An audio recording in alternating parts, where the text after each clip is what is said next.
Hi dears, welcome back. ഇന്ന് ഞാനിവിടെ വന്നിട്ടുള്ളത് ഒരു കിഡിൽ സ്നാക്സ് റെസിപ്പി ആയിട്ടാണ്. മിക്ക വീടുകളിലും ഉപയോഗിക്കാതെ ഇരിക്കുന്ന ഒരു ഐറ്റം വെച്ചിട്ടാണ് കേട്ടോ ഇത് തയ്യാറാക്കിയിട്ടുള്ളത്. പലർക്കും ഈ ഒരു ഐറ്റം ഇഷ്ടമല്ല. എന്താണെന്ന് വെച്ചാൽ തൊലി കറുത്ത നേന്ത്രപ്പഴമില്ലേ, അത് വെച്ചിട്ടാണ് ഈ ഒരു കേക്ക് റെഡിയാക്കിയിട്ടുള്ളത്. ഈ ഒരു ലെവലിലുള്ള പഴമാണ് ഞാൻ എടുത്തിട്ടുള്ളത്. ഇതിലും പഴുത്ത പഴം കൊണ്ടും ഇത് ചെയ്യാവുന്നതാണ്. അതിനായിട്ട് ഒരു മിക്സിയുടെ ജാർ എടുക്കുക, അതിലേക്ക് 4 മുട്ട ഒഴിച്ചെടുക്കുക. 1/2 ടേബിൾ സ്പൂൺ വാനില എസൻസും കൂടി ഇതിൻ്റെ കൂടെ ഒഴിച്ചു കൊടുത്ത് 30 മിനിറ്റ് ഒന്ന് മിക്സാക്കി എടുക്കുക. 30 മിനിറ്റ് എങ്കിലും ഇത് മിക്സാക്കി എടുക്കുക, അതിലും കുറഞ്ഞു പോകാൻ പാടില്ല. ഇനി ഇതിലേക്ക് വേണ്ടത് 1/4 കപ്പ് പഞ്ചസാരയാണ്. നേരെ തരിയുള്ള പഞ്ചസാരയാണെങ്കിൽ ഡയറക്റ്റ് ഇട്ട് കൊടുക്കുക, അല്ലെങ്കിൽ നല്ല പോലെ തന്നെ അലിഞ്ഞെന്ന് ഉറപ്പ് വരുത്തിയതിന് ശേഷം മാത്രമാണ് നമുക്ക് അടുത്ത ഇൻഗ്രീഡിയൻസ് ഇട്ട് കൊടുക്കേണ്ടത്. 1/4 കപ്പ് ഓയിലാണ് ഇതിലേക്ക് ഇനി ആവശ്യമുള്ളത്. ഞാനിതിൽ പാം ഓയിലാണ് ഉപയോഗിച്ചിട്ടുള്ളത്. നിങ്ങൾക്ക് സൺഫ്ലവർ ഓയിലോ ഏത് ഓയിലാണോ, വെളിച്ചെണ്ണ ഒഴികെയുള്ള ഏത് ഓയിലും ഇതിലേക്ക് ഉപയോഗിക്കാവുന്നതാണ്. ഇനി ഓയിലും കൂടി ഒഴിച്ച് മിക്സ് ചെയ്ത് കഴിഞ്ഞാൽ നമുക്കിതൊരു ബൗളിലേക്ക് മാറ്റിയെടുക്കാം. ഈ ഒരു മിക്സിയുടെ ജാറിലേക്ക് തന്നെ നമ്മൾ എടുത്തു വെച്ച പഴം ചെറുതായിട്ട് കട്ട് ചെയ്തിട്ട് കൊടുക്കുക. വെള്ളമൊന്നും ചേർക്കാണ്ട് തന്നെ അരച്ചെടുക്കാനായിട്ട് നോക്കുക. വെള്ളം ചേർക്കുകയാണെങ്കിൽ നമ്മുടെ കേക്കിൻ്റെ കൺസിസ്റ്റൻസി ഒക്കെ മാറിപ്പോവും. പഴുത്ത പഴമായതുകൊണ്ട് തന്നെ നമുക്ക് സ്മൂത്തായിട്ട് അരച്ചെടുക്കാൻ പറ്റുന്നതാണ്. അരച്ചെടുത്ത പഴം നമ്മുടെ മുട്ടയുടെ ബാറ്ററിലെ ബൗളിലേക്ക് ഒഴിച്ചു കൊടുത്ത് ജസ്റ്റ് ഒന്ന് മിക്സ് ചെയ്യാം. ഈ മിക്സിങ് അവിടെ മാറ്റി വെക്കുക. ഇനി ഒരു ഡ്രൈ ആയിട്ടുള്ള ബൗൾ എടുക്കുക. ബൗളും അതുപോലെ തന്നെ ഞാനൊരു സ്റ്റെയിനറും കൂടി എടുത്തിട്ടുണ്ട്. സ്റ്റെയിനറിലേക്ക് കൂടി നമ്മൾ അരിച്ചെടുക്കുകയാണെങ്കിൽ നമുക്ക് പെട്ടെന്ന് തന്നെ മിക്സായി കിട്ടും നമ്മുടെ പൊടികളെല്ലാം. അതിന് വേണ്ടിയിട്ടാണ് എടുക്കുന്നത്. ഇതിലേക്ക് 1 കപ്പ് മൈദപ്പൊടി ഇട്ട് കൊടുക്കുക, 2 പിഞ്ച് ഉപ്പിട്ട് കൊടുക്കുക, 1 ടീസ്പൂൺ ബേക്കിംഗ് പൗഡർ ഇട്ട് കൊടുക്കുക, 1/2 ടീസ്പൂണ് ബേക്കിംഗ് സോഡയും കൂടി ഇട്ട് കൊടുത്ത് ഒരു സ്പൂണ് വെച്ചിട്ട് ഇതൊന്ന് സ്റ്റെയിൻ ചെയ്തെടുക്കുക. അപ്പോൾ നമുക്ക് നമ്മുടെ മാവ് നല്ല പോലെ തന്നെ എല്ലാ ഇൻഗ്രീഡിയൻസും കൂടി മിക്സാക്കി കിട്ടും. ഇനി ഈ ഒരു മൈദയുടെ മിക്സ് നമ്മുടെ എഗ് ബാറ്ററിലേക്ക് കുറേശ്ശെയായിട്ട് ചേർത്ത് കൊടുക്കുക.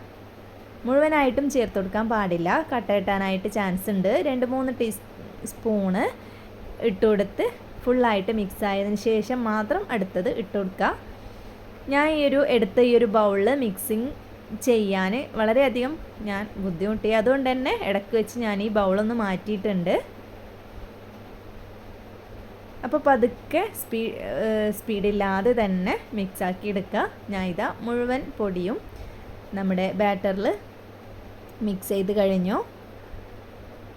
ഇനി ഒരു പാത്രം എടുക്കുക. നിങ്ങൾ ഏത് പാത്രത്തിലാണോ കേക്ക് വേവിക്കാനായിട്ട് ഉദ്ദേശിക്കുന്നത്, ഞാൻ ഇവിടെ സോസ് പാനാണ് എടുത്തിട്ടുള്ളത്.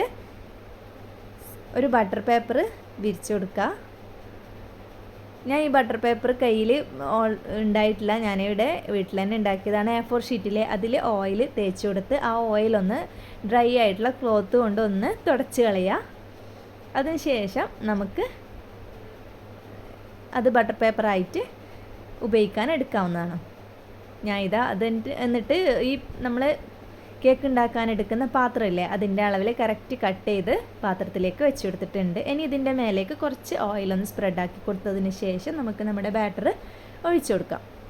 ഞാൻ ഈ എടുത്തിട്ടുള്ള ടൈപ്പിലുള്ള സോസ് പാനിലല്ലെങ്കിൽ നിങ്ങൾക്ക് വലിയൊരു പാത്രം അടുപ്പത്ത് വെക്കുക. അതിനുശേഷം അതിലേക്കൊരു എന്തെങ്കിലും ഒരു സ്റ്റാൻഡ് പോലത്തത് ഇറക്കി വെക്കുക, എന്തെങ്കിലും ഒരു തട്ട് പോലത്തത് ഇറക്കി വെച്ചതിന് ശേഷം കേക്ക് ട്രേ, ബേക്കിംഗ് ട്രേയിലെ അതിൽ ഒഴിച്ച് നമുക്കിത് വേവിച്ചെടുക്കാവുന്നതാണ്. ഞാനിപ്പോൾ സോസ് പാനാണ് എടുത്തിട്ടുള്ളത്. നമ്മുടെ ബാറ്റർ ഒഴിച്ചു കൊടുത്തതിന് ശേഷം ഒന്ന് അടച്ചു വെച്ച് വേവിച്ചെടുക്കാം.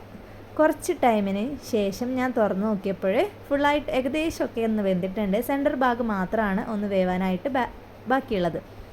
അത് ഞാനൊന്ന് തിരിച്ചിട്ട് കൊടുത്തു. തിരിച്ചൊരു 2 മിനിറ്റ് ഒന്ന് വേവിക്കുമ്പോഴത്തേക്കും കറക്റ്റ് വേവായിട്ടുണ്ട്. തിരിച്ചിട്ട് കൊടുക്കുമ്പോൾ ബട്ടർ പേപ്പർ പ്രശ്നമൊന്നുമില്ല കേട്ടോ, കുറച്ച് ടൈമല്ലേ വെക്കുന്നുള്ളൂ. അപ്പോൾ ബട്ടർ പേപ്പർ ഓയിലൊന്നും തടവി കൊടുത്തിട്ടില്ല. ആദ്യമേ ഉള്ള ആ ഒരു ഇതിൽ തന്നെയാണ്, പാത്രത്തിൽ തന്നെ ആ ഒരു ഓയിലിൻ്റെ കുറച്ച് അംശമൊക്കെ ഉണ്ട്. ആ പാത്രത്തിൻ്റെ ഭാഗത്ത് അതിൽ തന്നെയാണ് തിരിച്ചിട്ട് കൊടുക്കുന്നത്. ഒരു 2 മിനിറ്റിന് ശേഷം ഇതാ കറക്റ്റ് വേവായിട്ടുണ്ട്. ഇനി ഞാൻ ഇതൊരു പ്ലേറ്റിലേക്ക് മാറ്റി കട്ട് ചെയ്ത് കാണിച്ചു തരാം. അതിന് മുന്നേ തന്നെ നമുക്കിതിൽ ബട്ടർ പേപ്പർ ഒന്ന് മാറ്റി കൊടുക്കാം. കാണുമ്പോൾ തന്നെ നല്ല സോഫ്റ്റായിട്ട് നിങ്ങൾക്ക് തോന്നുന്നുണ്ടാവും. ഇനി ഞാൻ ഇത് കട്ട് ചെയ്തിട്ടും കൂടി കാണിച്ചു തരാം. ബട്ടർ പേപ്പർ ഇതാ ഈസി ആയിട്ട് തന്നെ ഇളക്കി മാറ്റാൻ പറ്റുന്നുണ്ട്. വളരെ ടേസ്റ്റി ആയിട്ടുള്ള ഒരു കേക്ക് തന്നെയാണിത്. ഇത് ഇങ്ങനെ ഒരു തൊലി കറുത്ത നേന്ത്രപ്പഴം മാത്രം തിന്നുമ്പോൾ അതിൻ്റെ പ്രത്യേക അതിൻ്റെ ഒരു ടേസ്റ്റ് ആർക്കും തന്നെ ഇഷ്ടമല്ല. അതുകൊണ്ട് തന്നെ പക്ഷേ ഈ ഒരു കേക്ക് കഴിക്കുമ്പോൾ അങ്ങനെ ഒരു ലെവലിലുള്ള നേന്ത്രപ്പഴത്തിനെ കൊണ്ട് ചെയ്തതാണെന്ന് ഒരാൾക്കും മനസ്സിലാവില്ല. അപ്പോൾ ഈ റെസിപ്പി എല്ലാവരും ഒന്ന് ട്രൈ ചെയ്ത് നോക്കുക. കുട്ടികൾക്കൊക്കെ ഒന്ന് ഉണ്ടാക്കി കൊടുക്കുക. വളരെയധികം അവർക്ക് ഇഷ്ടമാവും. കാണുന്നില്ലേ, നല്ല സോഫ്റ്റ് ആയിട്ടുണ്ട്. അപ്പോൾ ഈ ഒരു റെസിപ്പി എല്ലാവരും ഫാമിലി ഫ്രണ്ട്സിനൊക്കെ ഒന്ന് ഷെയർ ആക്കി കൊടുക്കുക. അവരും കൂടി ഇതൊന്ന് ട്രൈ ചെയ്ത് നോക്കട്ടെ. സബ്സ്ക്രൈബ് ചെയ്യാത്ത ഏതെങ്കിലും കൂട്ടുകാർ ഇത് കാണുന്നുണ്ടെങ്കിൽ ആ സബ്സ്ക്രൈബ് ബട്ടൺ കൂടി ഒന്ന് പ്രസ് ചെയ്ത് എന്നെ സപ്പോർട്ടാക്കുക. വീഡിയോ കണ്ട് കേക്ക് എല്ലാവരും ഉണ്ടാക്കി നോക്കി ഫീഡ്ബാക്കൊക്കെ എന്നെ അറിയിക്കുക. ഈ ഒരു റെസിപ്പി ഇവിടെ ഫുള്ളായിട്ടുണ്ട്. വേറൊരു റെസിപ്പിയുമായി കാണുന്നത് വരെ എല്ലാവരോടും ബൈ.